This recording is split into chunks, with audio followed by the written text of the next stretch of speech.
The rain hammered against the steel cables of the riverside bridge in relentless sheets, a drum roll that drowned out every other sound. Ethan glanced at the time on the dashboard screen, 11:47 p.m. He was driving home from the office, his wife Grace in the passenger seat, still wearing the deep blue uniform of the rescue squad. She was on duty tonight and he had picked her up on his way. "The rain's heavier than the forecast said," Ethan remarked absently, the wipers thrashing across the windshield in a desperate losing battle against the water. Grace didn't respond. Her fingers moved rapidly over her phone screen, her brow furrowed. Ethan glanced sideways. The screen showed a messaging app. The contact name at the top was just one word, Nolan. He knew who that was.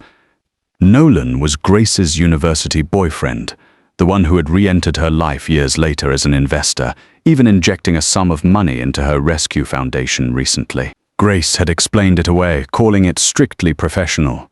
Ethan hadn't pressed. He wasn't the type to go through his wife's phone. The SUV was reaching the middle of the bridge when the car radio cut in with an emergency traffic alert. Multiple vehicle collision on the southbound lanes of Riverside Bridge. All approaching vehicles are advised to before the announcer could finish. A sharp screech of brakes pierced the air ahead. Ethan's foot slammed on the brake pedal on instinct. The tires skidded on the waterlogged asphalt, the ABS system kicking in furiously. Through the rain-streaked windshield, he saw a white sedan spin out of control right in front of them. A black SUV swerved to avoid it and collided directly with its side. Then a third car, a fourth. The chain reaction of crashes erupted in the storm, the shriek of twisting metal overpowering the thunder. Ethan wrenched the steering wheel, trying to avoid the pile-up. But the right lane was blocked by an overturned truck. He could only watch as a silver car, spinning wildly, slid sideways right into their path. The moment of impact, Ethan instinctively threw his right arm out in front of Grace. The massive force lifted their entire SUV into the air. Both airbags deployed simultaneously, the hot gas searing his face. He heard the sound of glass shattering, followed by the ear-splitting screech of the metal guardrail tearing away. The vehicle tilted. No, it was falling. The SUV plunged over the mangled railing, hurtling toward the black water of the Riverside River 20 meters below. That 1 second stretched into an eternity. Weightlessness seized Ethan's entire body. His mind went blank. There was only Grace's sharp scream and the roar of the wind melding into a single horrifying sound. And then, the impact, icy river water surged in through the shattered windows, stabbing into the cabin like 1,000 knives. The April river still carried the deep cold of winter, instantly stealing Ethan's breath. His body was pinned to the driver's seat by the seatbelt, the tremendous shock knocking him briefly unconscious. Seconds later, maybe dozens of seconds later, his eyes snapped open. The car was pitch black inside, save for the faint blue glow of the dying dashboard. Water had already reached his chest and was rising at a visible rate. The freezing pressure constricted his lungs, making every breath a luxury. Grace. His voice was a muffled, distorted sound in the water. The passenger seat was empty. The seatbelt buckle was undone. Ethan's heart plummeted, then a flicker of relief surfaced. She got out. She escaped. Grace was a professional rescuer, trained in underwater egress. She knew what to do. Now she would come back for him. He reached for his own seatbelt release, but the impact had jammed the buckle. It was stuck tight. He yanked at it repeatedly. It didn't budge. The water was up to his chin now. He had to tilt his head back, pressing his nose and mouth to the last pocket of air near the roof. "Grace!" He yelled her name again, a raw edge of panic head never heard in himself before creeping in. At that moment, a figure appeared outside the window. In the murky, swirling river water, Ethan couldn't make out the face, but he recognized that deep blue rescue uniform. It was Grace. She was alive and she had come back. Ethan pounded on the window, using every ounce of strength he had to signal his distress. But the figure paused only for a fleeting second, then turned and swam away. Ethan's fingers froze on the glass. Through the muddy water and the churning bubbles, he watched Grace's silhouette head in another direction. There, a white car, also fallen from the bridge, was partially submerged, much of its roof still above the surface. He saw her use a rescue hammer to smash the window of that car. He saw her pull a man out. The man's build was one he recognized. The water finally closed over Ethan's head. The cold flooded his ears, his nostrils, his throat. Darkness surged from all sides, swallowing the last of his vision. His fingers remained locked onto the window glass, his nails scratching a silent, unheard cry into the smooth surface. The air in his lungs slowly transformed into a searing, burning agony. His consciousness began to blur. The last image that floated into his mind wasn't his company or his unfinished projects. It was Grace in her white wedding dress from 3 years ago. She had smiled so beautifully that day, and looking into her eyes, he had thought marrying her was the best decision of his life. She had said, "I do." She had said, "In good times and bad, I will be by your side." The fingers knocking on the window finally lost their strength, sliding down the glass into nothing. The darkness swallowed him completely. An unknowable amount of time later, a sharp metallic shriek cut through the void near Ethan's ear. The crushed door was pried open. Several pairs of hands reached in, hauling him from the frozen river water. Someone was shouting his name, the voice muffled and distant as if through a thick membrane. A blinding beam from a tactical flashlight stabbed into his pupils. He could see nothing. Got a pulse. Hess got a pulse. Quick, get him on oxygen, Mr. Ethan, can you hear me? Consciousness flickered between light and dark. Ethan fought to open his eyes, but his eyelids felt like lead. He felt his body being lifted onto a stretcher. The rain was still falling, the cold drops mixing with the river water on his face. Someone took his hand. The hand was small, cold, with fine, distinct knuckles. He knew this hand. It was Grace. Ethan. Her voice was tearful, pressed close to his ear. "It's okay now, you're safe." Ethan wanted to open his eyes and look at her to ask, "Why did you go to someone else first?" But as the oxygen mask was strapped over his face, the last ember of his consciousness finally died. He sank into a deeper darkness. In that darkness, there was no sound, no light. Only the image of Grace's back as she turned and swam away, replaying over and over. And this time, in the dark, he no longer had to pound on the window. Ethan opened his eyes again 37 hours later. The first thing that invaded his senses was the antiseptic smell of disinfectant, then the white ceiling, then the rhythmic drip, drip, drip of the IV line. It took him several seconds to understand where he was. A hospital. The ICU observation unit. He was alive. The realization hit him like a stone dropping into a still pond, but the first ripple it sent out wasn't relief. It was a question. Why was he the one who survived? Not how. Why? The syntactical oddity of the thought alerted him that his brain wasn't functioning at full capacity yet.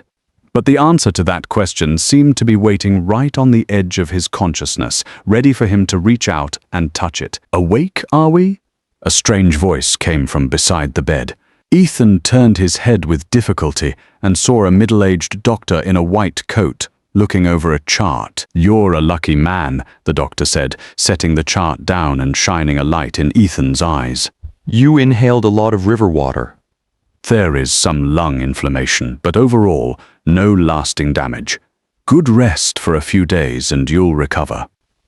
And Grace, Ethan's voice was so hoarse it was barely audible.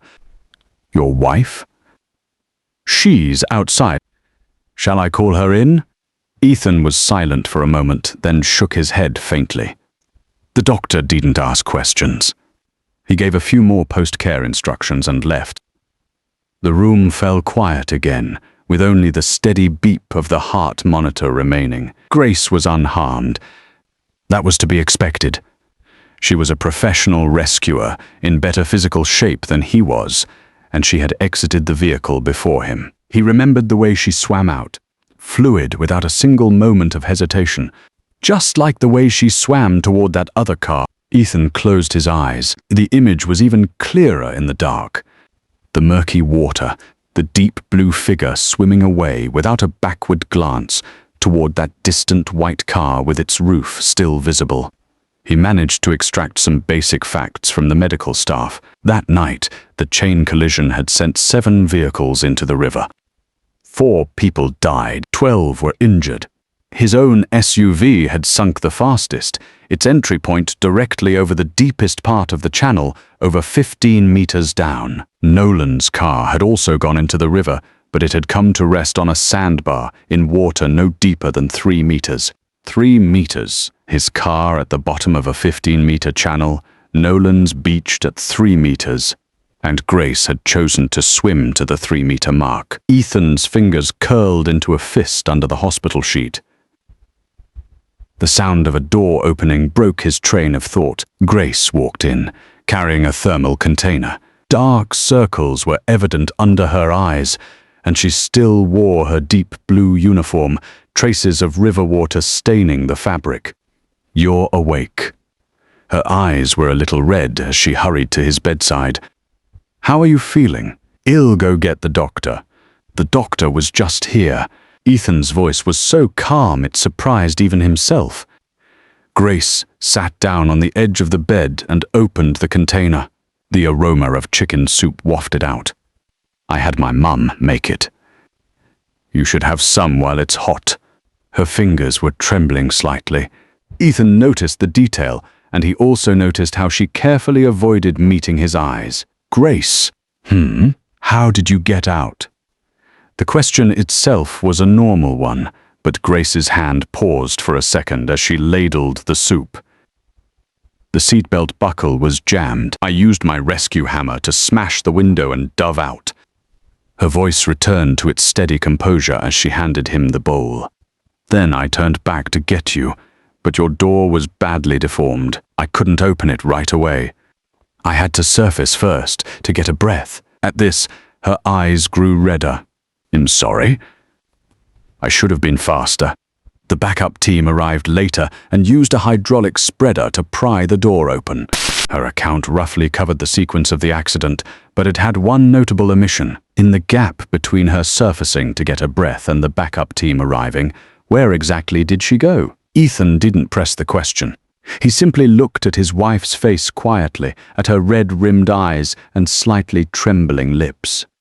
This was the woman he had loved for 10 years, from a university campus to a wedding altar, and on to every ordinary morning and night since. He had once thought he knew her better than anyone. He realized now that he might have never truly known her at all. "By the way," he said, his tone deliberately casual, "did anyone else we know get caught up in the accident that night?" Grace's eyes flickered. "No," she said, her voice very light. "No one else we know." She had lied.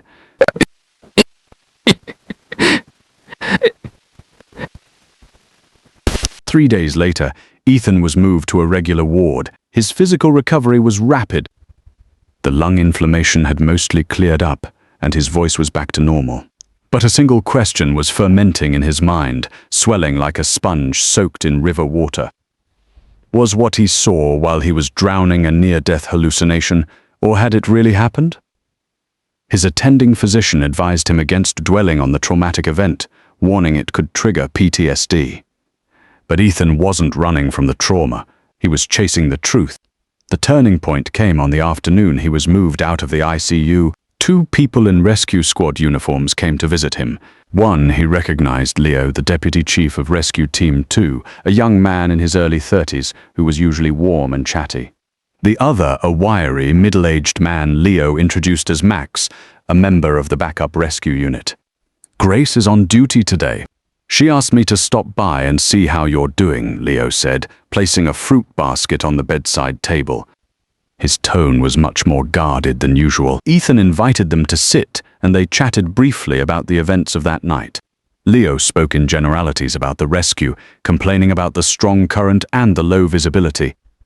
But Ethan noticed how Leo kept avoiding his gaze, and Max had barely said a word since he walked in. "Leo," Ethan suddenly asked, "was my car in the first group to be rescued?" The atmosphere in the room shifted instantly. Leo's smile froze on his face. "That..." "Well, Grace, He stammered, seemingly searching for the right words. "Forget it," Ethan interrupted. "I get it." "Ethan, no, wait. Don't take it the wrong way." Leo became visibly agitated, and once the words started, he couldn't seem to stop them. "Grace was just following procedure, you know. Mr.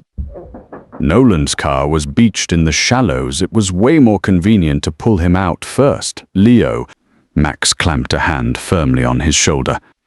But the words were already out. A heavy silence filled the hospital room.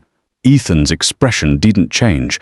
He even smiled a little, but the smile didn't reach his eyes. "Mr. Nolan," Ethan repeated the title. "Nolan?" Leo's face went pale. He opened his mouth, but nothing came out. How badly was he hurt? "Just minor scrapes." He was treated on the spot. Leo mumbled, his voice as quiet as a child who knew he had done something wrong. "I see." Ethan said the two words a second time, his tone still eerily calm. But that calmness was more chilling than any outburst of rage could have been. Leo and Max practically fled the room. Once the door clicked shut, Ethan lay in bed alone, staring at the ceiling for a long time. Outside the window, the sky was a dreary grey. A new storm was brewing. Ethan reached under his pillow for his phone and scrolled through his contacts until he found a number. The call was answered in 3 seconds. "Frank," Ethan said, his voice steady and ice-cold. "I need you to pull up the entire data set from my car's black box." "That's right. Everything. Video, audio, sensors. Don't leave out a single second." He hung up and laid the phone on his chest. The screen was still lit with an unread message from his company's CTO, sent 3 days ago, one he hadn't been in any state to read. "Ethan, the vehicle system operated perfectly through the end of the incident. All data has been auto-uploaded to the cloud, ready for your command to retrieve." Below it was the cover of an auto-generated data report, stamped with the company logo. Deep blue eye. In the deep sea there are no lies. Ethan flipped the phone over and laid it face down on his chest. On the 3rd day after his discharge, Ethan did not go to his office. He went directly to the Deep Blue Eye Technologies data center. It was a low, unremarkable building in the city's tech park, so discreet it was almost dull. But inside, it housed the most advanced marine sensor data systems in the entire city. His company's Holovirk black box was built to the same standards as their deep-sea exploration equipment, designed to record everything flawlessly under extreme cold, crushing pressure, and near-zero visibility. That night, his own car had provided the perfect testing ground. Frank, the CTO, was waiting at the entrance. He was in his early 40s, his hair already more than half grey, one of the company's founding members. His expression was more somber than usual, and he held a ruggedized, military-grade laptop in his hands. "We've extracted all the data," Frank said. "I've done a preliminary analysis." Are you sure you want to see it?" Ethan looked at him. "Let's go." He didn't ask any further questions, simply following Frank into the core server room. The climate control hummed a low, constant note, and rows upon rows of server racks blinked with steady, blue indicator lights. Frank led him to an isolated operations room and shut the door. "Given the sensitive nature of the data, I've kept the rest of the team away from it," Frank explained.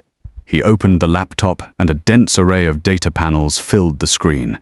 "This is the complete timeline from the moment of impact to total system power loss. A total of 4 minutes and 23 seconds. Ethan sat down in front of the screen. "Play it from the start." Frank hesitated for a second, then hit the play button. The screen divided into 4 windows. The top left showed a wide-angle view from inside the cabin. The top right was the forward-facing exterior camera. The bottom left displayed sensor data on water depth and vehicle attitude. The bottom right was the audio waveform, cleaned up with noise reduction. The timeline began at 23:47:12. On the screen, the rain was a blinding torrent. The SUV was driving normally across the Riverside Bridge, the radio broadcasting the traffic alert. Grace sat in the passenger seat, her face in profile to the camera, the blue light of her phone screen reflecting on her features. Frank adjusted the audio parameters, and the interior sounds were amplified. Grace was typing a message. Her fingers moved quickly, paused, then moved again. Ethan could see what she was typing. "Where are you?" The reply. "On the bridge," she typed. "Don't drive fast. The rain is heavy." The reply. "Got it. You be careful too." Then Grace deleted the entire exchange. Ethan's breathing didn't change. The timeline hit 23:47:31. The moment of impact, the picture shook violently. White from the deploying airbags filled the screen, followed by the weightless spinning fall as the SUV tumbled over the railing and into the river. At 23:47:36, the vehicle hit the water.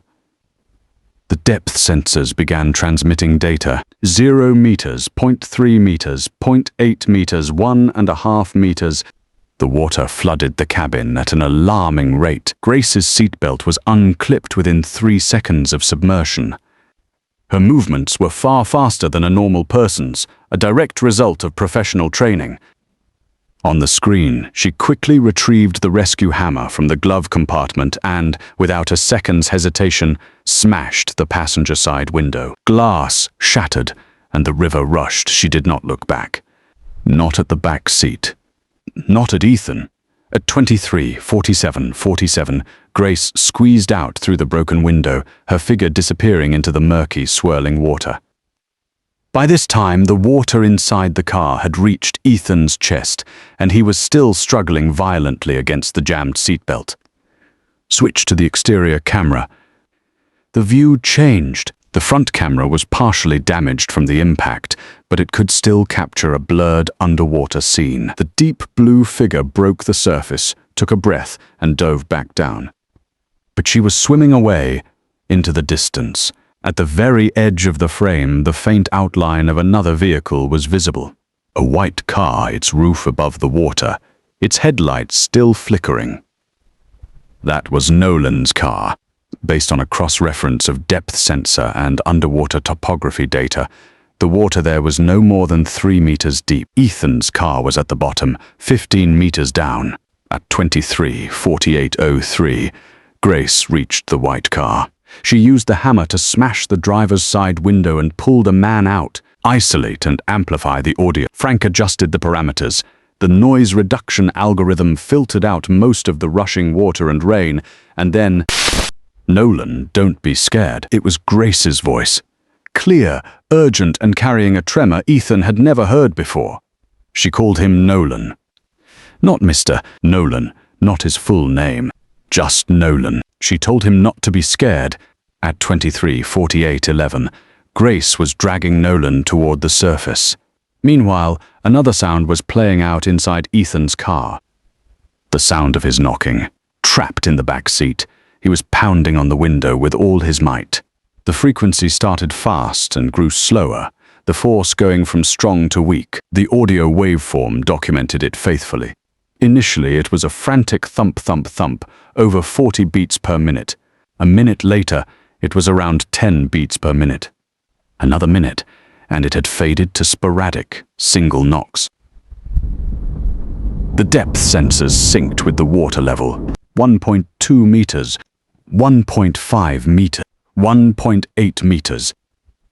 The knocking grew weaker and weaker. At 23:49:42, the water rose past the microphone's pickup range. The audio waveform dissolved into a wash of chaotic noise. That was the moment Ethan's head went completely under. According to the backup rescue team's records, he was finally pulled out at 23:58. He had endured over 8 minutes in the dark, oxygen-depleted cabin underwater. Frank stopped the playback. The operations room was silent, except for the hum of the air conditioning. Ethan sat in front of the screen, utterly still. He stared at the timeline, frozen at 23, 49, 42, the moment he almost died. "Is there more?"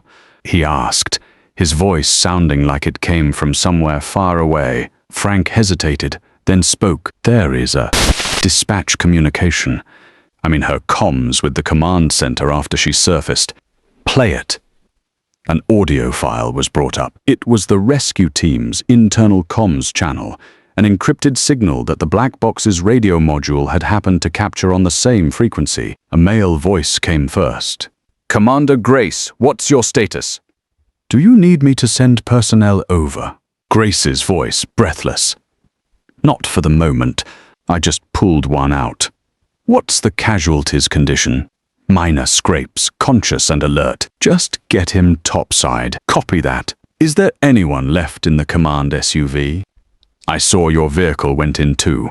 Silence. The silence stretched for about 3 seconds. On a comms channel, 3 seconds is an eternity. "There is," but I'm short-handed here. "Wait for the backup unit." "Understood. Do you need me to deploy them now?" "Yes." "But I repeat, prioritize the casualties in the shallow water."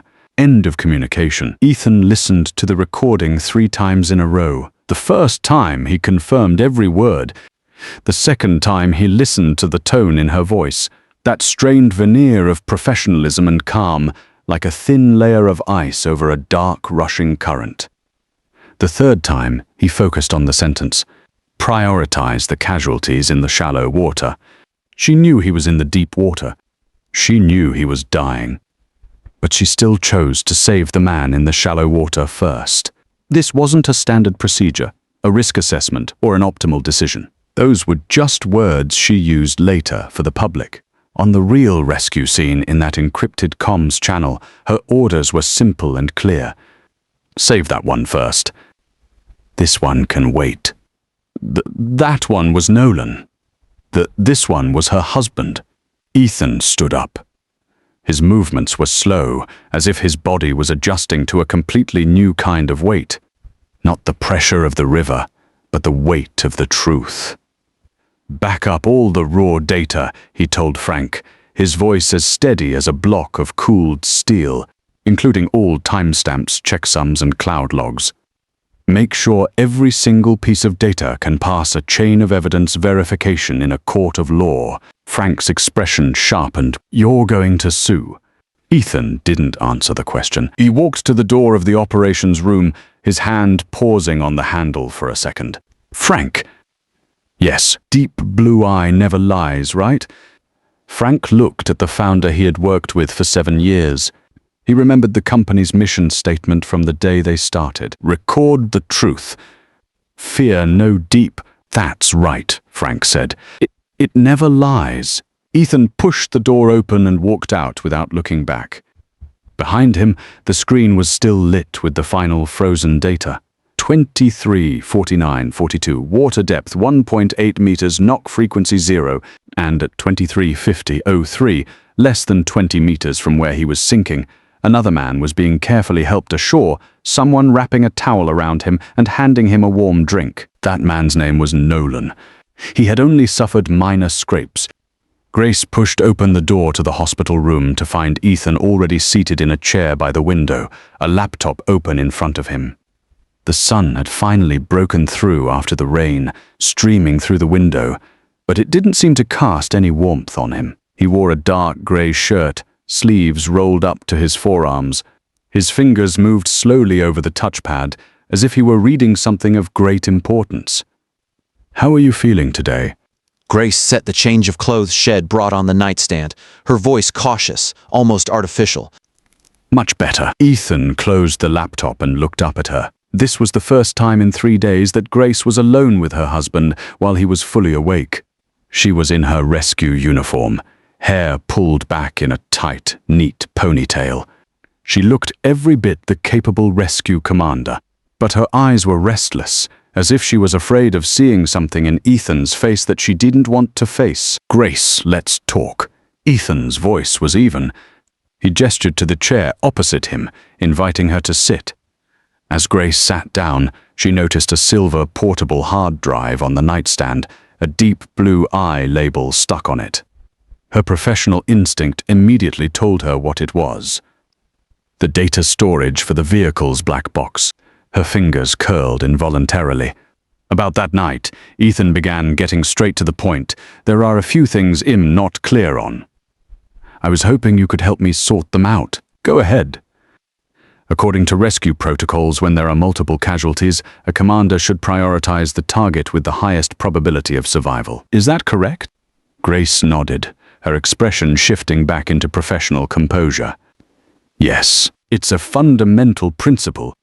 When an incident happens suddenly and resources are limited, you have to make the optimal decision. The optimal decision. Ethan repeated the phrase as if tasting it. So, between a 3-meter depth and a 15-meter depth, in which environment does a trapped person have a lower probability of survival? A tiny muscle below Grace's eye twitched. That question is hard to answer? Ethan cut her off. You're a professional rescue commander. You handle over 100 water rescues every year. A 3-meter sandbar and a 15-meter deep channel. Which scenario has a shorter survival window? 15 meters. Thank you. Next question. Ethan opened his laptop. The screen displayed a simple data chart. According to the black box's depth sensor records, at exactly 2 minutes and 11 seconds after my car entered the water, the interior water level reached 1.5 meters. That's chest height on me.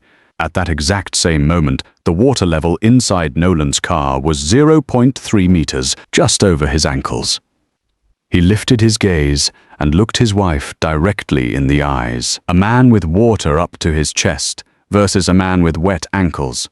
Which one has a lower probability of survival? Grace's lips pressed into a thin line. Ethan, the situation on site was very complicated. Then help me uncomplicate it. Ethan's tone remained unhurried. I'm asking you a professional question. You're the expert. I'm a layman. Teach me. The air in the hospital room seemed to solidify. I wasn't aware of the exact water levels inside your car at that moment. Grace finally said, her voice a notch lower than before. I could only judge based on what I could see. Your car was fully submerged, while Nolan's was still visible above the water. In terms of rescue difficulty. Rescue difficulty and survival probability are two different metrics, Ethan said, cutting her off again. The principle you just cited was prioritize the target with the highest probability of survival, not prioritize the target that's easiest to rescue. The distinction between the two is something you are very well aware of, Commander Grace. The color drained a shade further from Grace's face. And what's more, Ethan continued, his finger tapping the touchpad to bring up an audio waveform on the screen. The black box also recorded your underwater timeline. From the moment you smashed your window to the moment you reached Nolan's car, less than 20 seconds passed. That means you barely paused at my car. You didn't attempt to assess my condition. You didn't try to open my door. Your door was deformed. You didn't even try. 4 words spoken like a scalpel, precisely slicing through every one of her justifications. Grace fell silent. Seeing her silence, the last sliver of hope in Ethan's heart was extinguished. Before this, he had even allowed himself one small possibility. Maybe there really were complex factors on the scene he couldn't understand. Maybe her decision truly was the most optimal one by the book. But he understood now. It wasn't a matter of protocol. It was a matter of the person. Terry's one more thing. He pulled out his phone from his pocket and played a recording. It was the audio from the Rescue Comms channel. Grace heard her own voice coming from the phone's speaker. Prioritize the casualties in the shallow water. Her fingertips began to tremble. You gave that order after you had pulled Nolan out and surfaced for air. By then you knew I was in the deep water. You knew I hadn't been rescued yet. But your order wasn't dispatch a team to the deep water. It wasn't request backup. It was prioritize the shallow water. Ethan set his phone down and interlaced his fingers on his knee. While you were giving that order, I was running out of oxygen underwater. Every single second was counting down for me. And you, as my wife, as the commanding officer on the scene, chose to use every one of those seconds somewhere else. Grace's eyes reddened. At the time, You want to say you panicked, or that it was standard procedure? Ethan finished the sentence for her, and then shook his head. Grace, I've known you for 10 years. You have never panicked in the water. You simply made a choice. He stood up from the chair and walked to the window. The sunlight fell on his face, but his expression remained as cold as the river bottom. I didn't ask you here today for an explanation. We're past the point of needing one. He turned around, picked up 3 documents from the nightstand and handed them to her one by one. The first one is a revocation of medical power of attorney. I've already submitted it to the hospital. As of now, you are no longer my healthcare proxy. Grace took the document, her fingers trembling visibly. The second one is the application to unfreeze and close our joint accounts. The bank is processing it now. It should be done by the end of the day. Also, all supplementary credit cards under my name have been cancelled. The third one, Ethan's voice remained steady, but each word fell like frozen iron, is a resolution passed by my company's board this morning. Effective immediately, Deep Blue Eye Technologies is ceasing all equipment donations, technical support and financial sponsorship to the Grace Rescue Foundation. Grace's head shot up. You can't do that. The foundation has several ongoing projects. If you pull funding now, it's your foundation, Ethan said. As of today, it has nothing to do with me. His voice wasn't loud, but it froze the entire room's atmosphere solid. Grace stood there, clutching the 3 documents, her lips moving several times, but unable to form any words. Her eyes grew redder and redder, yet no tears fell. Ethan, you can leave now. Ethan had already sat back down in his chair and reopened his laptop. I have more data to look over. He did not look at her again. After the door clicked softly shut, Ethan's fingers stopped moving on the touchpad. On his screen was a photo, his and Grace's wedding picture. It was from that autumn 3 years ago. She was in a white wedding dress, and he was in a dark blue suit. He had looked at her then and thought marrying her was the most correct decision of his life. He dragged the photo to the trash and emptied it. Back in her office at the rescue station, Grace had just shut the door when her phone rang. Grace, we have a problem. It was her assistant, Penny, on the other end, her voice frantic. The sponsors just called. They said word is already spreading about Deep Blue Eye pulling out. They're saying they need to reevaluate their partnerships with us too. What? And the City Rescue Association called. They said they've received an anonymous complaint and will be auditing the foundation's accounts. Grace's hand tightened on the phone. An anonymous complaint. The image of Ethan's face as he said those last words surfaced in her mind.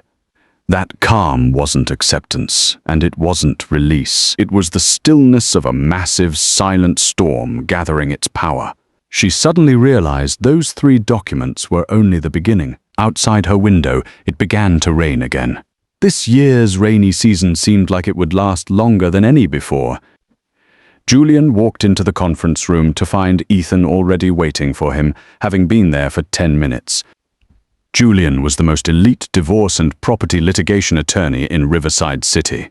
With 22 years of practice and over 100 high-net-worth divorce cases under his belt, his win rate was staggeringly high. He was lean, wore a pair of gold-rimmed glasses and spoke in a slow, measured tone. But in court, he was renowned for his razor-sharp logic and precise chains of evidence. Ethan, a pleasure to meet you formally, Julian said, taking a seat across the table. He pulled a voice recorder from his briefcase and placed it on the desk. I'll be recording our conversation. Is that all right with you? It is, Ethan said. I want everything on the record. Julian raised an eyebrow slightly and pressed the record button. Before we start, I'd like to confirm something. He flipped open his notepad, pen poised over the paper. You mentioned on the phone yesterday that you want a divorce. I have to ask why. Ethan pushed the silver hard drive, the one with the Deep Blue Eye label, to the center of the table. The evidence is all in here. audio and video from the vehicle's black box, a timeline of water depth data from the sensors, and dispatch recordings from the rescue comms channel. Please review it and then ask me why. Julian glanced at him, didn't ask any further questions, and placed the hard drive into his briefcase. Very well, then let's go over the basics. What are your demands? A divorce, a lawful division of assets, and Ethan's tone didn't change. I want a full forensic audit of the Grace Rescue Foundation. Julian's pen paused mid-stroke. An audit of the Rescue Foundation? That's outside the scope of a divorce proceeding. I'm aware he'll be filing a civil lawsuit simultaneously. Ethan slid another document across the table. This is the preliminary evidence.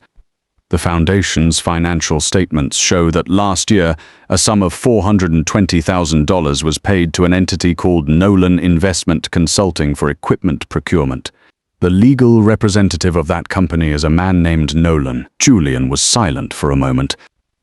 He was a veteran lawyer who had seen every kind of sordid case, but this particular one still sent a rare chill through him. Not because the case was overly complex, but because the man sitting across from him was far too calm. That calmness wasn't suppressed rage. It was the complete severance of a bond, the total irrevocable act of letting go. There was no fury, no hysterics, just a meticulously planned step-by-step execution, like a chess master setting up an endgame. Ethan, Julian said, removing his glasses and polishing them, I'll take the case. But before we officially begin, I have to warn you. The moment we launch an audit and a lawsuit, everything becomes part of the public record. Are you prepared for that? I've been preparing for longer than you know, Ethan said. Julian nodded, asking no more questions. He organized the documents one by one, placed them in his briefcase, and stood up. Within 3 days, I'll have the evidence compiled. Well filed the divorce petition and an asset preservation order with the court. For the Foundation, I'll contact a third-party auditing firm and simultaneously submit a whistleblower report to the relevant municipal authorities. There is someone I'd like you to contact, Ethan said, handing him a business card. The card read Clara, investigative journalist, RCTV News. Julian looked at it, didn't ask any questions, and just silently tucked the card into his notebook. At the same moment, across the city, Grace was in her own office, the situation spiraling out of control. The news of Deep Blue Eye pulling its funding had landed like a boulder in a still pond, and the ripples were far more violent than she had anticipated. From yesterday afternoon to this morning, she had already fielded calls from 7 sponsors, every one of them polite in their phrasing, but clear in their message. They needed to reevaluate their cooperation with the Foundation. Grace, her assistant Penny said, knocking and then entering looking distressed. Mr. Zhao from Skyguard Rescue Equipment just called. He says the equipment donation for next quarter will have to be postponed. What reason did he give? He said. Word is spreading in the industry that our foundation has financial issues. Grace's fingers clenched on her desk, her knuckles turning white. Who's spreading this? It's unclear. But Mr. Zhao said it came from the Deep Blue Eye camp.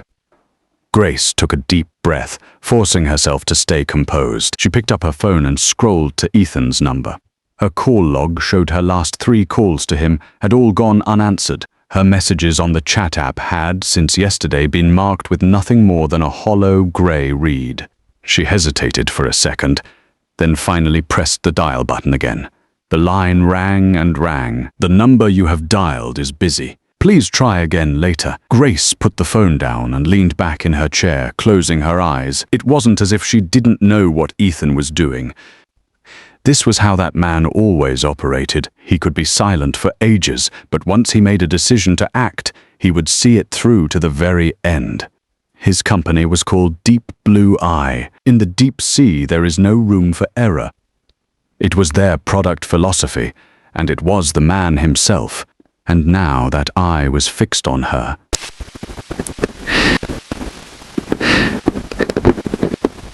Three days later at the RCTV News headquarters, Clara was the producer and lead investigative reporter for the news investigation program.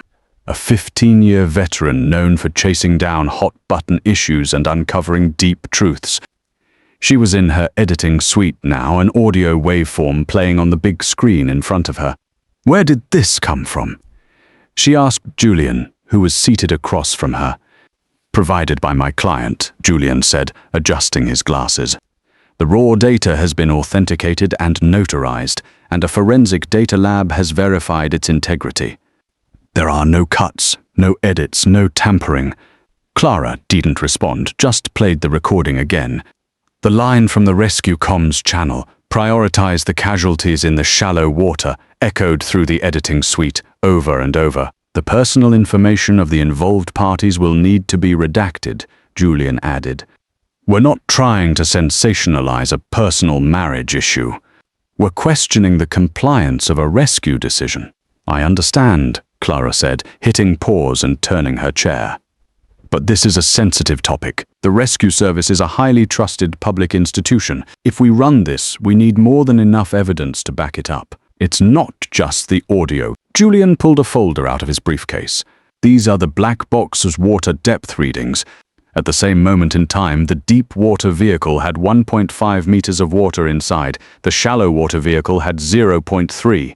These are still captures from the exterior camera, showing her trajectory toward the shallow water vehicle. These are the timestamps from the comms channel. It took her less than 20 seconds from breaking out of her own car to reaching the shallow water target. The first rescue attempt on the deep water target occurred in the 8th minute after the incident. He handed the folder to Clara. Every single data point has an independent timestamp and a cloud-based verification code. This can withstand scrutiny from any expert panel. Clara flipped through the file, her frown deepening. This Grace shares the founder of that rescue foundation. The very same. The foundation is getting ready for a big public relations campaign. They're even scheduled for a live TV interview next week, Clara mused. Julian didn't say anything, just looked at her quietly. The silence stretched for about half a minute. I'll need to confirm with the network's legal counsel, Clara finally said. But in principle, as long as the evidence is solid, there's no journalistic reason for us to sit on it. Julian allowed himself the first smile Head had since entering the editing suite. It wasn't a warm smile. At the exact same time, Ethan was sitting in his office on the top floor of Deep Blue Eye.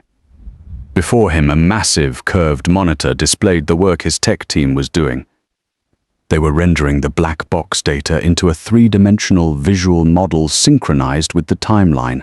Every second of rising water, every knock on the glass, every movement trajectory of the rescue, all rendered with sub-centimeter precision. Ethan Frank's voice came from the screen. The data visualization is 90% done. Also, per your request, we've uploaded all the original data's verification codes to a blockchain notarization platform. Good work. Ethan ended the call and leaned back in his chair. The city lights were brilliant outside his window, the traffic on the riverside bridge flowing like a river of light. From up here, he could see the bridge's outline, the very bridge that had nearly become his grave just days ago. He pulled his gaze back and opened a news app on his phone. The preview for RCTV's news investigation next episode was already up. The headline was just a single line: "Life or death, the data truth behind a rescue decision." The teaser image was a blurred screenshot from a vehicle's black box. Ethan turned off his phone, stood up and walked to the floor-to-ceiling window. The storm was gathering. But this time, he was no longer at the center of it.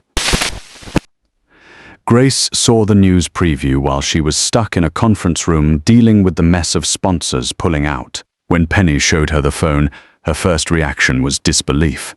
How was this possible? The rescue comms that night were on an internal encrypted channel. How could the outside world possibly have obtained a recording? Then she saw the teaser image. It was a screenshot of a black box data interface. The details were blurred, but she recognized the layout. She had seen a demo of this very system when she visited Ethan's company. He had joked then, saying, "This thing records everything, even the song you hum while you drive." She had laughed then. She wasn't laughing now. Grace's finger hovered over the screen, trembling slightly. She wanted to call Ethan, but she knew that number wouldn't be answered anymore. She considered calling Nolan to strategize, but she put the phone down after picking it up.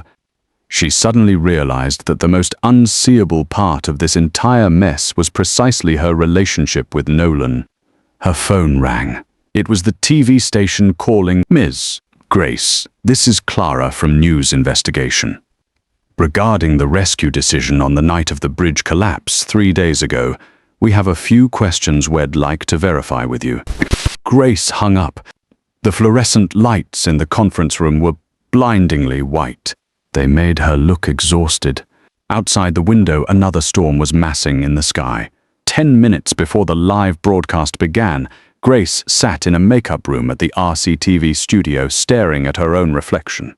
A makeup artist was touching up her powder. "Commander Grace, you have such a good complexion, but you haven't been sleeping well lately, have you? Those dark circles are a bit stubborn." Grace made a non-committal sound and said nothing. It was true. She hadn't slept properly for 6 days, ever since the News Investigation teaser had dropped. Every night she would lie in bed, close her eyes, and her mind would flood with images of that stormy night, the murky river water, the sound of Ethan knocking on the window. It was a sound she hadn't heard on the scene, but she had imagined it in her head 1,000 times since, each repetition sharper and more deafening. "Okay, Commander, that should do it," the makeup artist said, stepping back to appraise her. "You look much more refreshed now." A good complexion was useless, Grace thought with bitter irony. Today was the big public service live broadcast for the Foundation, a program 3 months in the making. She was to represent the rescue commanders in a special interview with RCTV, sharing stories from the front lines and promoting water safety awareness. There was even supposed to be a surprise segment at the end, where the station would announce a charitable donation to support the Foundation's new projects. Everything had been perfectly arranged, until 3 days ago when the station informed her, last minute, that the format was being changed from a pre-recorded segment to a live broadcast. The reason given was greater immediacy, but Grace knew the real reason. Live meant no chance for edits. If anything went wrong, it would all be broadcast raw and unfiltered. Clara, the producer from News Investigation, was also one of the special guest hosts for today's live show. At this thought, Grace's fingers dug into the armrest of her chair. "Commander Grace, we're ready for you on set," a staff member announced from the doorway. Grace stood up and straightened the collar of her uniform in the mirror. The deep blue rescue service uniform was crisp and smart, the commander's badge on her shoulder gleaming under the lights. She took a deep breath and walked out of the room. The studio lights were blinding. The audience seats were packed, mostly with colleagues in rescue uniforms along with Foundation sponsors and journalists. At the center of the stage was a set of sofas. Diane, the host, was already seated on one of them, browsing through her cue cards. "Commander Grace, welcome, welcome." Diane stood and shook her hand, her smile warm and professional. "We have a great audience today. Lots of your fellow rescuers here." As Grace sat down, her peripheral vision caught an empty seat in the first row of the audience. A name card was stuck to it. It read, "Deep Blue Eye Technologies." Her heart sank a little further. "Ladies and gentlemen, welcome to today's special interview." Diane's voice was smooth and warm, effortlessly at ease facing the camera. "Recently, our city experienced a major bridge collapse and river accident. In that incident, a brave rescue team defied all odds and successfully saved multiple lives. Today, we've invited the on-site commander that night, the founder of the Grace Rescue Foundation, Ms. Grace, to share her story." Applause rippled through the studio audience. Grace put on a well-rehearsed smile. "Commander Grace, first of all, thank you for your contributions on the front line." Diane turned to face her. "I understand that during the accident that night, you were also a victim yourself. Your own vehicle went into the river as well, is that correct?" "Yes." Grace's voice was steady. "That night, I was driving across the Riverside Bridge with my husband, Ethan. We were caught in the pileup, and our SUV was unfortunately knocked into the river. Under those circumstances, as a professional rescuer, how did you make your judgments and decisions? Grace adjusted her posture ever so slightly. This was a question she had anticipated, and the answer had been rehearsed countless times. At a rescue scene, a commander has to make decisions in an extremely limited time frame. Her tone had returned to the calm self-assurance of a professional. Multiple vehicles had gone into the water that night, and the casualties were scattered across different locations. After I got out of my own car, I immediately assessed the situation on the surface. Some vehicles had sunk into deep water, making rescue highly difficult. Others were beached in the shallows where the injured could be extracted much faster. And so your decision was to rescue the one with the highest probability of survival and the lowest rescue difficulty first. These are the basic principles of rescue protocol. Grace looked directly into the camera, her gaze seemingly sincere. At that moment, Nolan's car was beached in the shallow water. The vehicle was severely damaged and presented a risk of fuel leakage and fire. As the on-site commander, I made the decision to pull him out first. I stand by that decision to this day as being in line with professional judgment. Diane nodded and turned to the audience. That sounds like a very rational judgment. What about your husband? He was rescued by the backup team, correct? Yes. Grace's expression didn't falter. His vehicle was in the deep water and the door was badly deformed. I couldn't pry it open by myself. After surfacing to get a breath, I immediately called for backup support. In the end, the backup team used specialized hydraulic equipment to open the door and successfully pulled him out. She didn't mention the time gap, or the 8-minute wait, or the order to prioritize the shallow water. Diane seemed satisfied with the answer, and the conversation smoothly shifted to the Foundation's work and future public welfare projects. Grace felt her heartbeat slowly steady. She even began to think she might get through this live broadcast unscathed, until Diane flipped over the last of her cue cards. Commander Grace, speaking of professional judgment, our program recently received a recording of the rescue dispatch communications from that very night. I understand the source of this audio has already been notarized and forensically verified. I'd like to play it here on air, and perhaps you could help us interpret it. As a professional, do you believe the decision-making process reflected in this recording is sound? Grace's smile froze solid. This segment wasn't in the pre-show briefing, she said, a crack finally appearing in her composure. Well, that's the fun of live TV, isn't it? A little genuine, unscripted collision, Diane said, her smile still warm, but with a glint in her eyes like a hunter who had finally locked onto her quarry. Let's have the control room play the audio, please. The studio's sound system crackled with a faint electric hiss. And then Grace heard her own voice. Listen to my command. Breach the modern SUV first. Her voice was loud, urgent, and left no room for debate. It boomed out through the surround sound system, every word landing with crystal clarity in every corner of the room. The audio continued. Another rescuer's voice on the comms. Copy that. What about the deep water side? Prioritize the shallow water casualties. The recording cut off there. For a moment, the studio was silent, and then it erupted in a wave of low murmurs. The rescue personnel in the audience looked at each other, and the expressions on a few faces shifted dramatically. They were the ones who had been on that comms channel that night. They remembered this exchange, and even more so, they remembered what happened next. Grace's face had gone deathly pale. Commander Grace, Diane's voice was still gentle, but each question was a surgical strike. In this recording, you explicitly ordered the team to breach the modern SUV first. According to our information, that modern SUV was being driven by Mr. Nolan. You also gave the order to prioritize the shallow water casualties. At the time you gave that order, where was the vehicle your husband was in? Deep water. And were you aware that he was in the deep water? It was a fatal question. She couldn't say no. As the on-site commander, not knowing would be an admission of gross negligence. She couldn't say yes either. Knowing and failing to order his rescue would mean it was no longer a question of a mistaken decision. The information I had in the moment was incomplete. And when information is incomplete, isn't standard rescue protocol to request backup and split your rescue resources rather than concentrating all your efforts exclusively in the shallow water? That's. Or, Diane's voice dropped to a quiet, heavy register. Was your decision-making at that moment influenced by personal feelings? The camera zoomed in.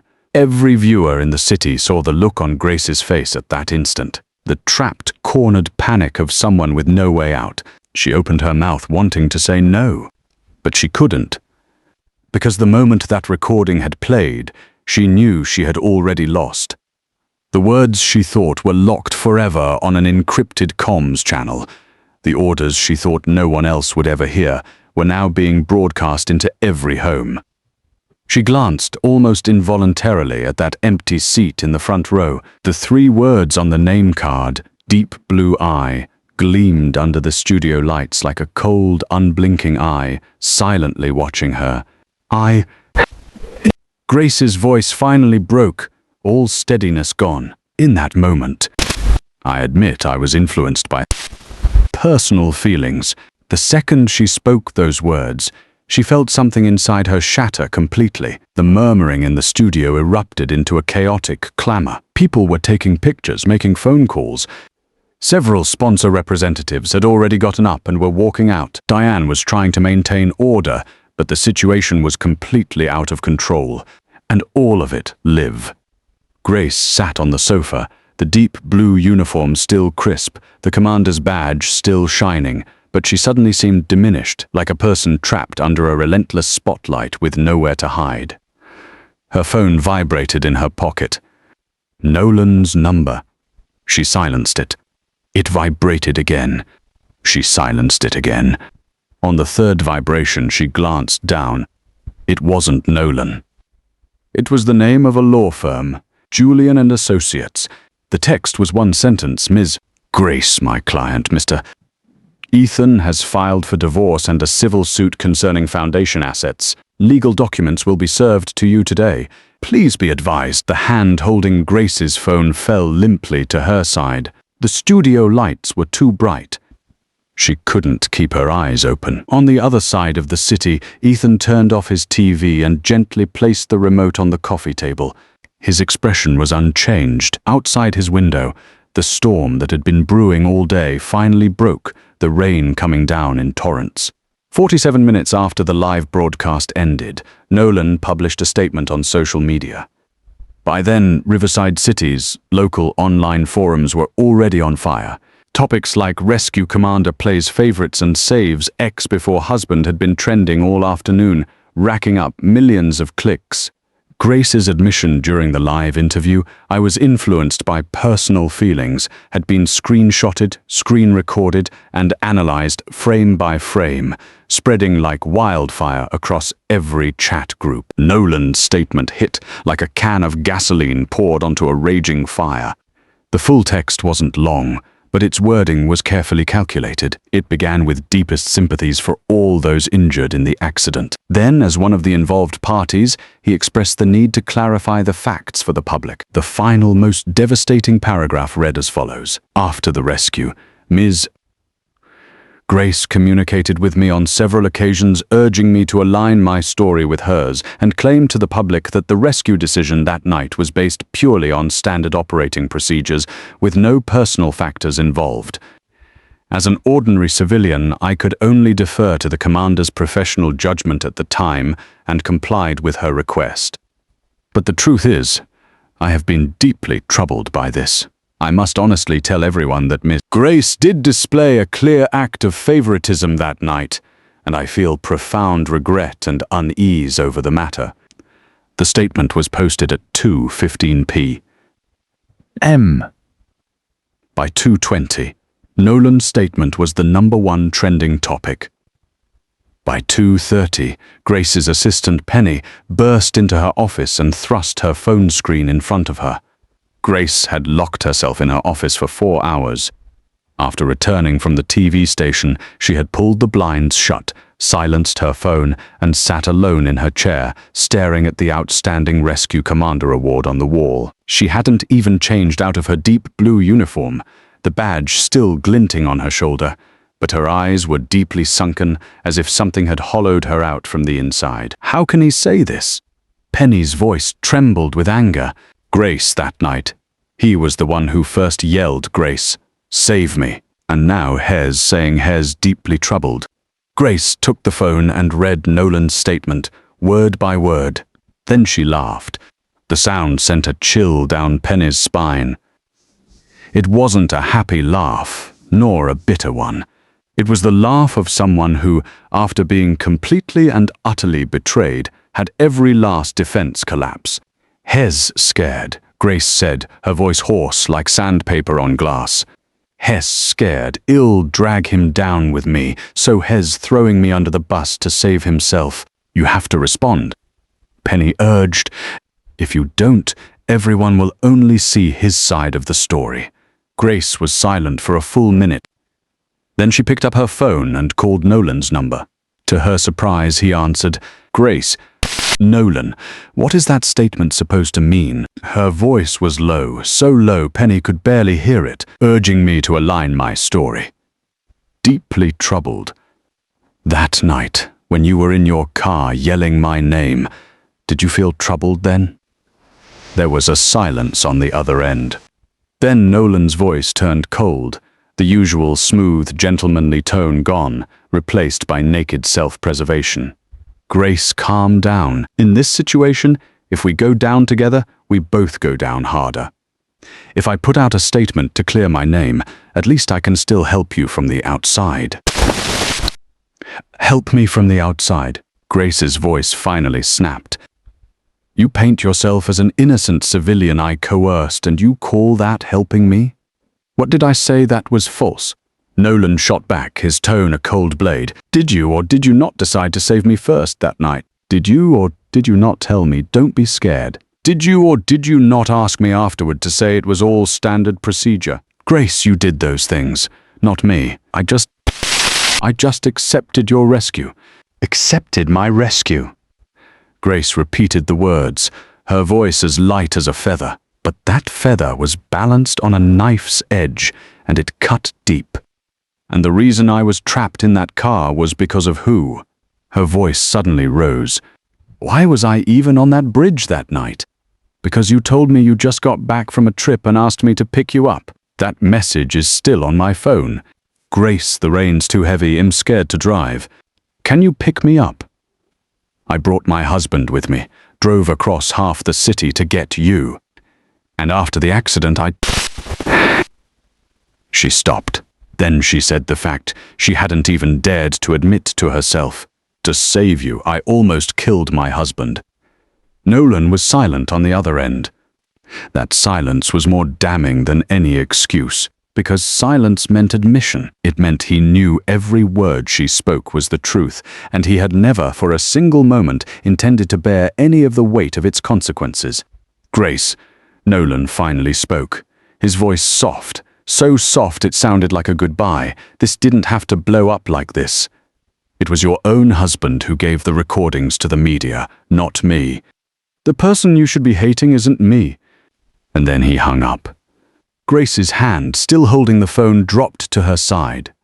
The office was quiet again, just the monotonous hum of the air conditioner. "Grace," Penny started cautiously. "Get out," Grace said. Penny hesitated, then turned and left, closing the door softly behind her. Grace sat alone in the dim office, the phone screen glowing in front of her. She scrolled through the comments under Nolan's statement one by one. So this guy's, the ex, looks like that, and still manages to get himself rescued first? They were definitely having an affair. Why else would she risk her husband's life for him? This Nolan guy is just as bad, throwing her under the bus now. Classic scumbag. One bends the rules, the other has no loyalty. A perfect match. Grace flipped her phone face down on the desk. In the instant the screen went dark, it reflected the tears that were finally sliding down her cheeks. Not from feeling wronged. It was because she suddenly realized she had single-handedly destroyed a 10-year marriage for a man whose first instinct when things went wrong was to cut her loose. And she had made every single choice herself. At 8 o'clock that evening, Grace posted a reply through her own verified social media account. It wasn't a long, drawn-out message, just one line. "You're right. Saving you that night was the worst mistake of my life." The attached image was a screenshot of the black box's water depth data, 3 meters against 15 meters. She had chosen 3. The post was shared over 100,000 times in 1 hour. Nolan made no further public comment. Late that night, he set his social media accounts to private. His profile picture went black, but it was too late. The public's focus had pivoted from the corrupt commander to the traitorous ex. People started digging into all the business deals his Nolan investment consulting had been involved in. Questions about the source of his funds began to surface. Others started connecting the dots between him and the foundation. The former lovers had completely, viciously, and publicly turned on each other, and those darker, filthier things hidden beneath the surface were just then starting to be unearthed, bit by an invisible hand. Ethan sat in his office, looking at the 2 screens displaying Grace and Nolan's respective statements, his face utterly devoid of emotion. He closed the web pages and opened another window. It was the email Frank had just sent, with a subject line consisting of just 2 words, "Audit results." He opened the attachment, and then he closed his eyes. The truth was deeper than he had ever imagined. The audit report was delivered into Ethan's hands on a day when Riverside was lashed by the heaviest rain of the summer. Raindrops hammered against the floor-to-ceiling windows of his office in a relentless, deafening drumbeat. Ethan sat behind his desk, the 67-page report spread out before him. Julian sat opposite, nursing his 3rd cup of coffee, his expression that of a man watching a movie whose ending was predictable but whose details were still shockingly grim. "Let's start with the foundation," Julian said, flipping to page 23 of the report and pointing to a line highlighted in fluorescent yellow. "In March of last year, the Grace Rescue Foundation paid out a sum of $420,000 to Nolan Investment Consulting, supposedly for water rescue equipment procurement. However, our auditors contacted 5 different equipment suppliers. None of them had ever received such an order. After the money landed in Nolan's company account, it was transferred out in 4 batches over 3 days. 3 batches went to offshore accounts. 1 batch was used to purchase a Porsche Cayenne. Ethan said nothing. His gaze was fixed on the attachment to the report, a photocopy of a bank transfer record. The memo line on the transfer read equipment procurement, and the recipient's account holder name was clearly printed as Nolan. 420,000. Ethan repeated the figure, his tone like someone tasting food that had long since gone rotten. "It gets worse," Julian said, turning the page. "There is a $50,000 expense in the foundation's books marked for team building. The receipts claim it was for an intensive closed-door team building training at the Lakewood Water Rescue Training Base in November of last year. The auditors contacted that base. They said they had absolutely no record of any booking from the foundation during that period." He reached into his briefcase and pulled out a manila envelope, spilling several printed pages onto the desk. "These are hotel records obtained by the auditors," Julian said, pushing the pages toward Ethan. "From November 17th to 20th of last year, Grace and Nolan checked into a resort hotel in Lakewood. 1 room, a king bed suite. The check-in used Nolan's ID, but the deposit was paid for with the foundation's corporate card. The same card used for that team-building expense." Ethan looked down at the printed pages. The hotel's name was elegant. Cloudrest Resort and Spa, nestled in a scenic area with views of both mountains and a lake. The registration record clearly showed 2 names, Nolan and Grace. The room type was a top-floor panoramic suite with a private hot spring. The check-in dates perfectly coincided with the 4 days Grace had told him she was away on an intensive team training trip. He remembered those 4 days. He had sent Grace a goodnight message every evening. She had always replied, sometimes with a blurry training photo. Members of her team in rescue gear, training by a pool, looking busy and fulfilled. Those photos were probably pulled from an old album to look convincing. He even remembered one specific thing. On the second night of those 4 days, he had cooked noodles for himself at home alone. Had taken a photo and sent it to her with the caption, "Without my Commander Grace, I have to cook my own noodles and add my own egg." She had replied with a smiley face emoji. She had probably been lounging by that hotel hot spring, resting in another man's arms, and had freed one hand just long enough to send that reply. Ethan placed the hotel records back on the desk. His knuckles were faintly white, but his expression remained terrifyingly calm. "There is one more thing." Julian's voice grew even more serious. While cross-referencing the Foundation's project documents, the auditors found a project approval form from May of last year. It had your signature on it.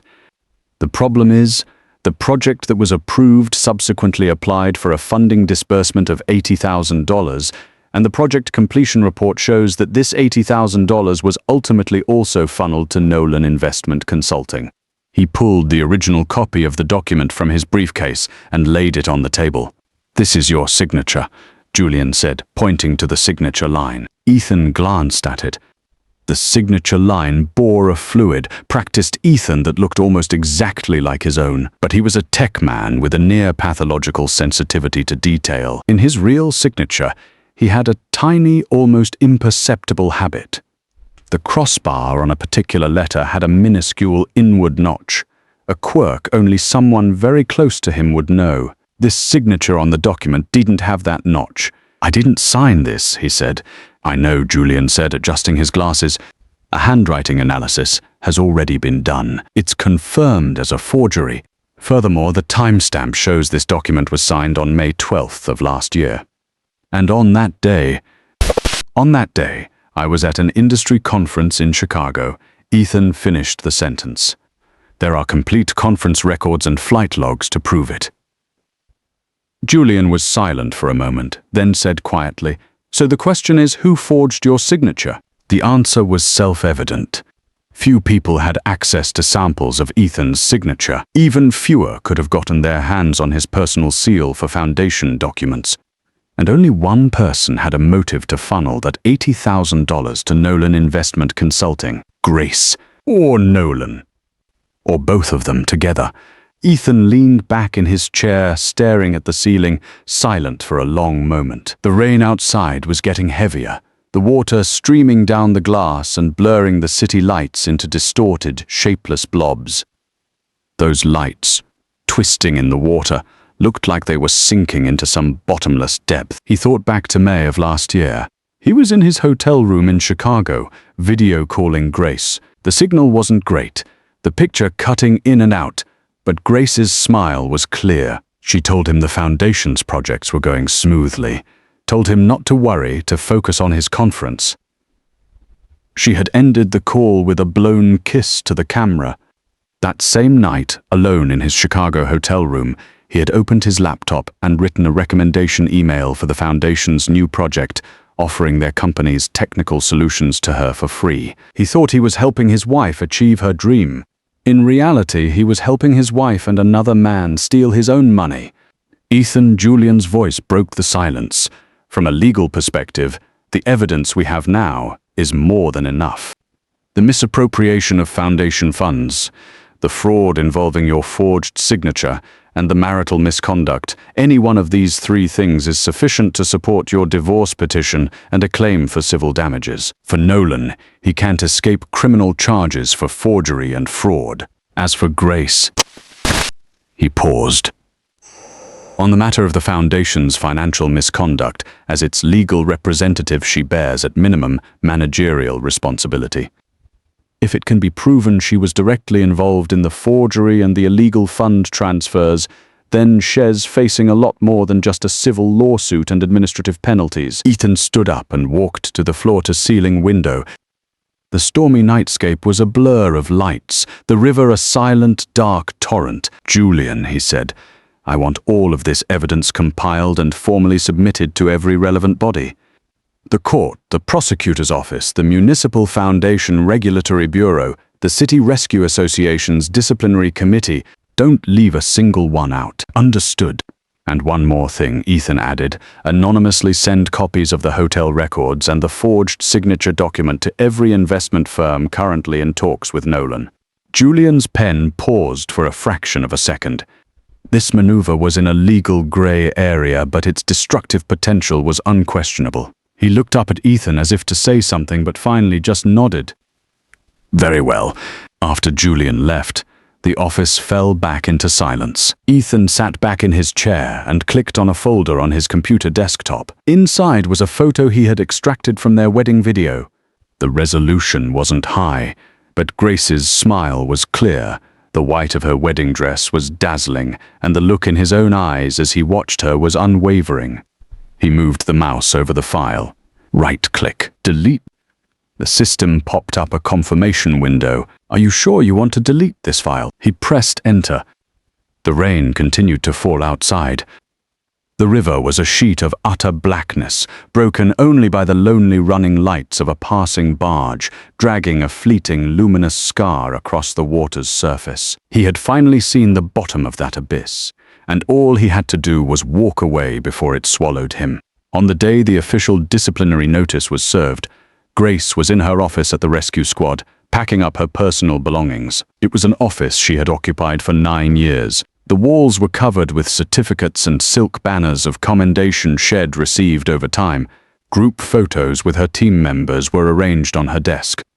In the corner was the helmet she had worn on her very first major rescue mission. A post-it note Ethan had given her years ago was still stuck on the drawer handle of her desk with his handwriting. Stay safe. The paper had yellowed, the ink faded, but she had never peeled it off. She didn't know why. Maybe she was too busy. Maybe it was something else. Commander Grace, a voice came from the doorway. It was Margaret, the chief superintendent of the rescue command, a woman in her 50s with silver-streaked hair. Her expression was stern, and she held a manila envelope in her hand. "Come in," Grace said, setting down the photo frame she was holding and standing up straight. Margaret walked in and placed the envelope on the desk, but her hand didn't immediately let go. Her fingers rested on it for a few seconds, as if grappling with a hard decision. Then she released it. "The disciplinary committee's decision is out." Margaret's voice was low. "In light of your violations of decision-making protocol during the Incident 1203 Bridge Collapse River Rescue, and the subsequent investigation findings of severe financial mismanagement within your foundation, the committee has decided the following.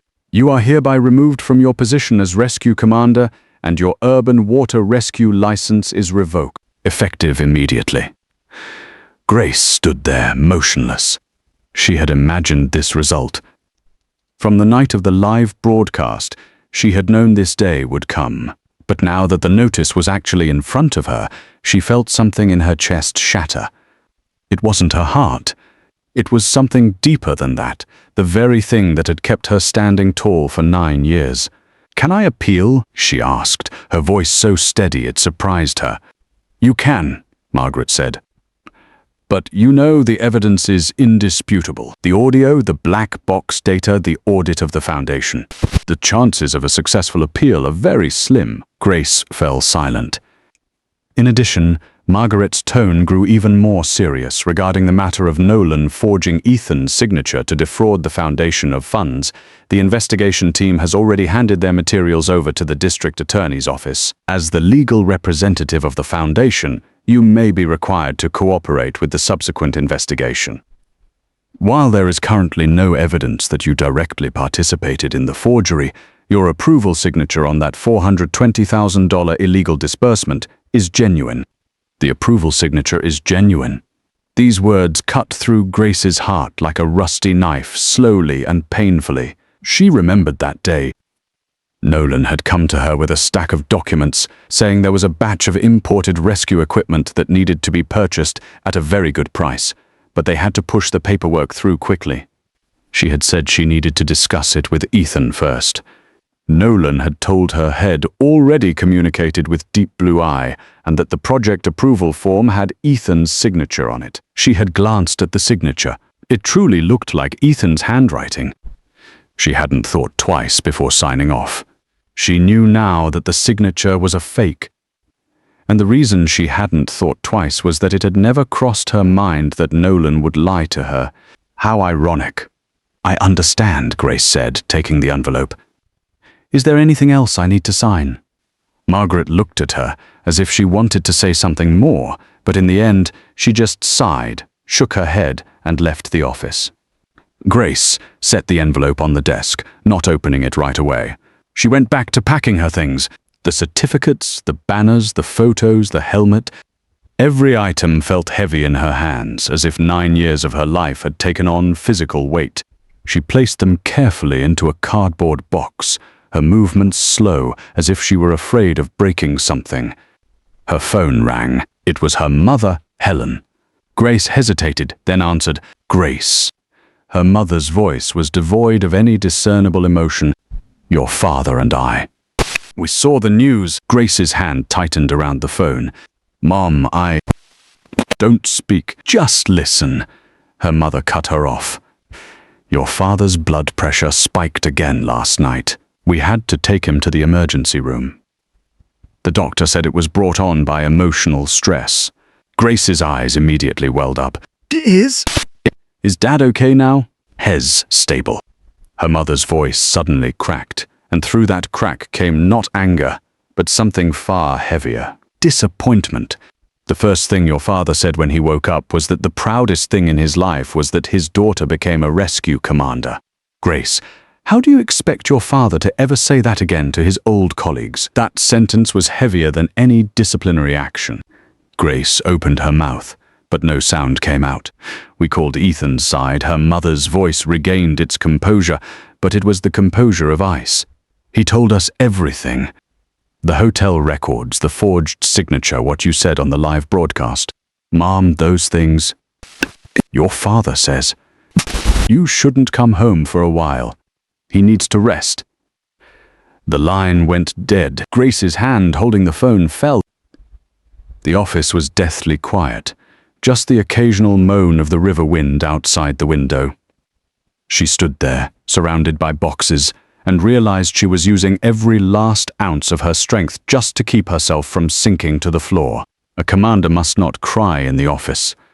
This was a rule she had upheld for her entire 9-year career.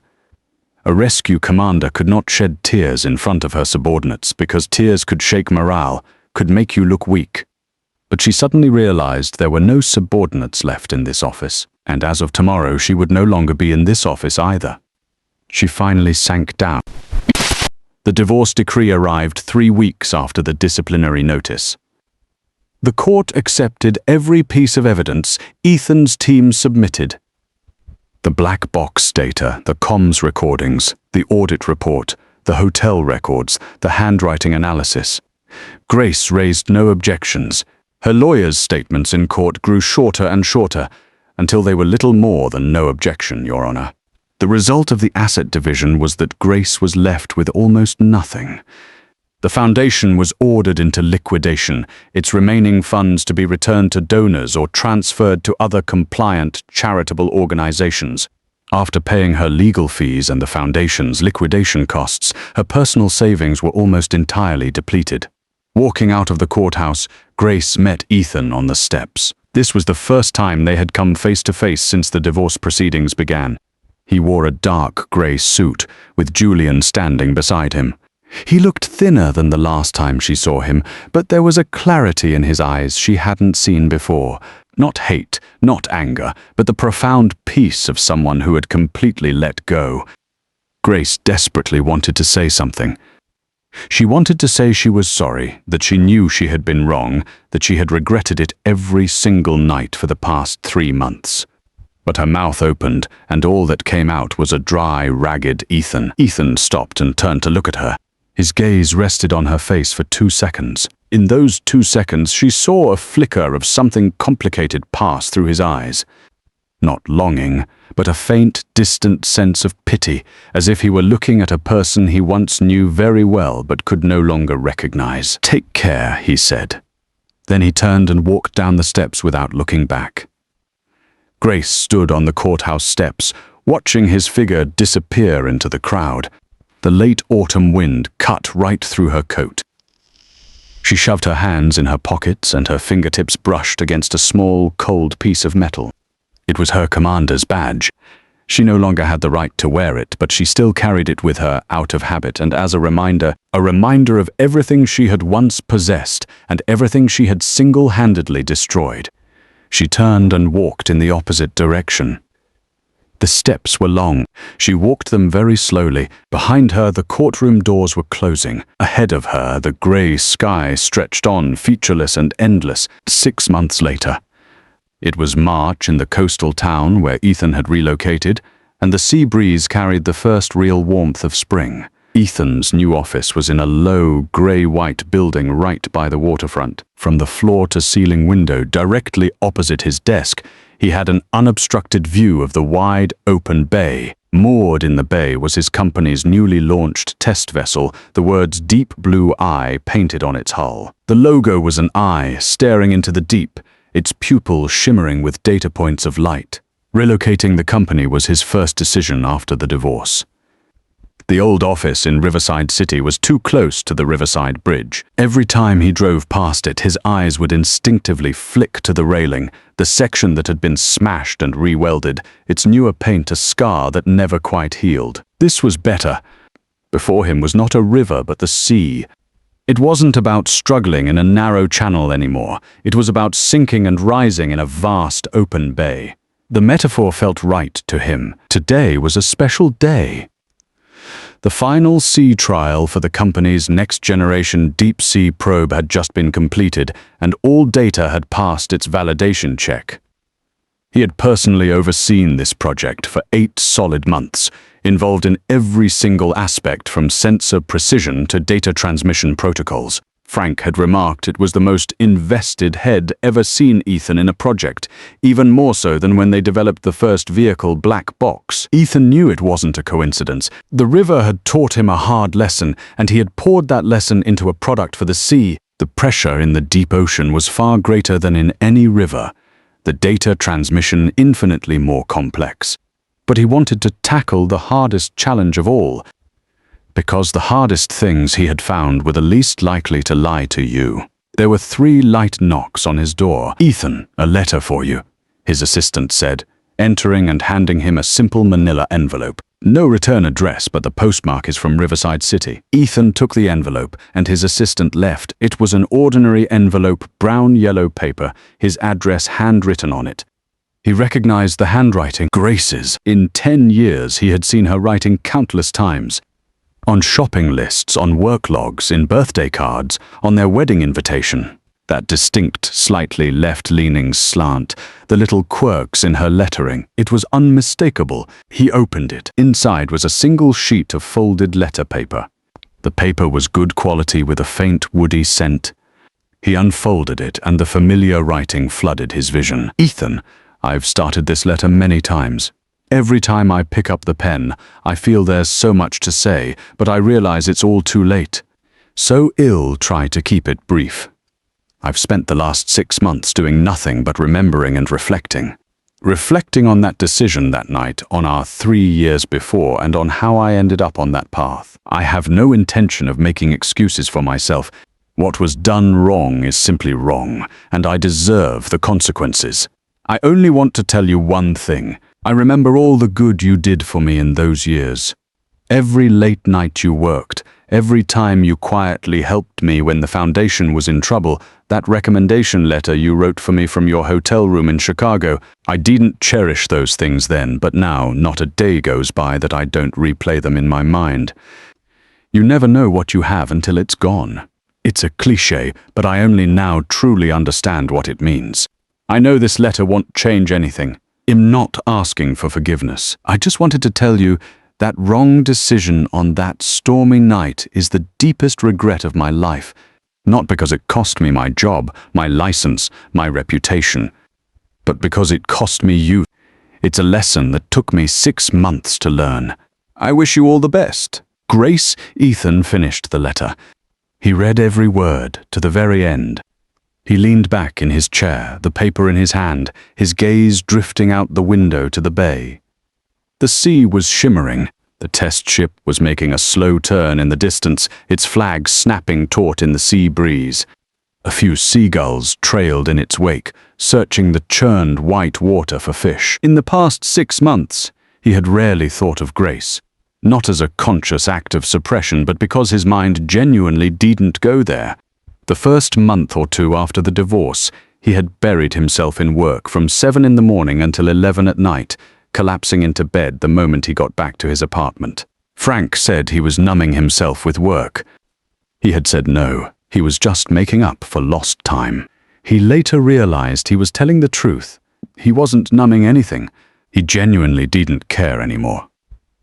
The moment he had seen all the evidence in the data center that day, the woman he had once loved had shattered completely within him, like a block of ice dissolving in the deep sea, leaving not even a single bubble behind. He had once thought true closure required anger, tears, a long and painful ritual of farewell.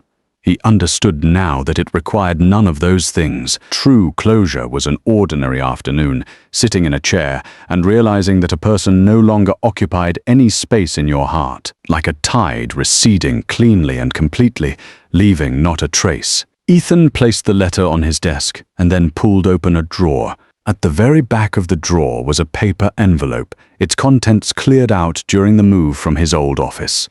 Some old photos, his and Grace's wedding photo, some silly photo booth strips from a trip they took, and a solo picture of her in her rescue uniform, standing on a rescue boat. She was laughing radiantly in that one. It had once been his favorite smile. He took the letter and the photos and walked over to the paper shredder standing in the corner. The machine whirred to life with a soft hum. He fed the letter in first. Those handwritten lines were devoured by the sharp blades, reduced to a fine, illegible confetti that fell neatly into the waste bin. Then came the photos. The wedding picture went first, that smile in the white dress turning into slender paper strips. Then the photo booth strips, their two faces pressed together, sliced into 1,000 fragments, impossible to ever piece back together. Finally, that solo picture, her radiant smile on the rescue boat, shattered in the machine's hum into a silent falling snow. As the last photo was pulled into the blades, Ethan felt something inside him stir, ever so slightly. It wasn't pain. It was a sensation akin to release, like a diver who has been holding his breath for too long in the deep, finally breaking the surface and taking that first, deep, lung-filling breath of fresh air. The feeling came quickly and left just as fast, and by the time he noticed it, it was gone, replaced by an unprecedented clarity.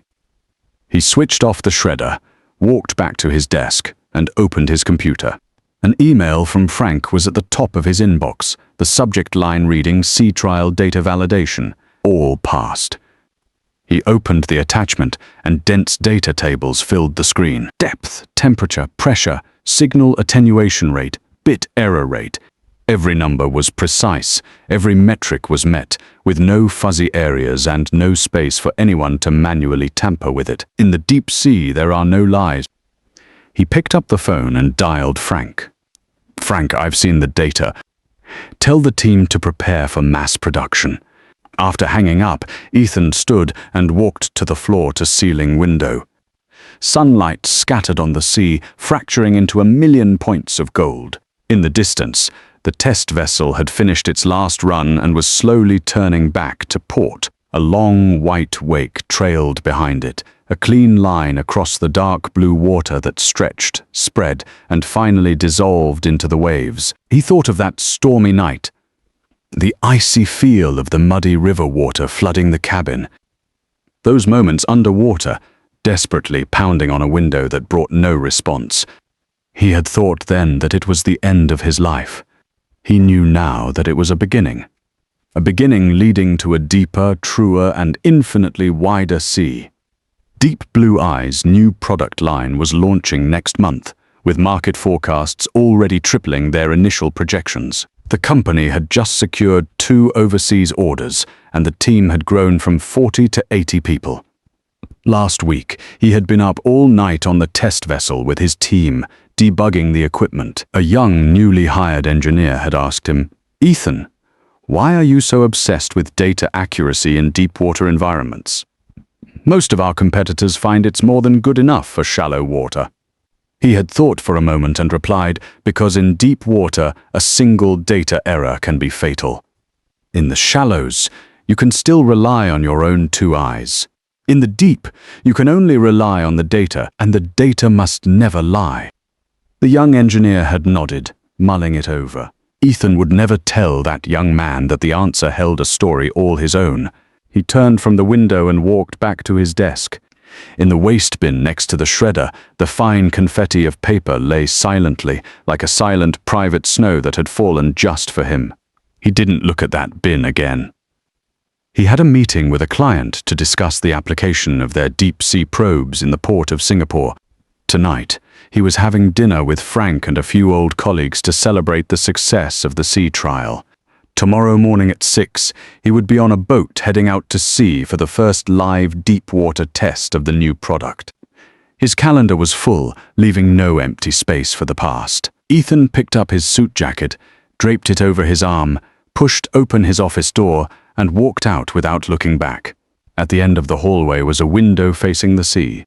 Sunlight flooded through it, elongating his receding silhouette, his outline gradually blurring in the light, finally merging into the vast, boundless blue surging in from the ocean. Behind him, in the quiet office, the paper shredder stood silently in its corner. The shattered letters and photos in the waste bin sank into a complete and utter stillness in the afternoon sun. And outside the window the waves never ceased. In the deep sea, only the true echo never fades.